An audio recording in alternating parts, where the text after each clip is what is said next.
In 1831, the national school system was set up and Christian churches had main control. There was a new education system of non-denominational education for all Irish children. They tried to separate from religion, but it didn't work. In Ulster, Presbyterians were strongly opposed to the new system. In the 1830s, the Synod of Ulster passed a resolution rejecting it. And in Presbyterian areas, schools were burned and teachers were intimidated.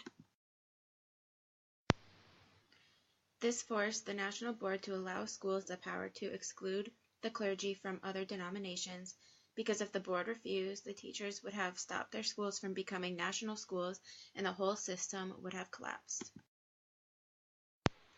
From 1831 to 1965, there was the principle of mixed education, which remained the keystone of the national school system, and there were the rules of the National Board.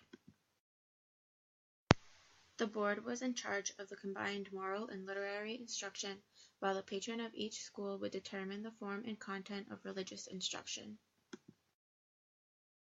Teachers earned money for each pupil that attended more than 100 times, mainly teaching reading, writing, and arithmetic, with boys being taught agriculture and girls being taught geography, needlework, and domestic work.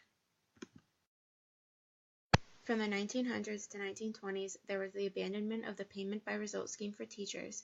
This was replaced by a salary scheme and less restriction on the curriculum. Drawing, science, physical education, and manual instruction were introduced into the curriculum, and there was a more child-centered approach with more interest in early education. This led to more financial and human resources being invested into education in the 1960s.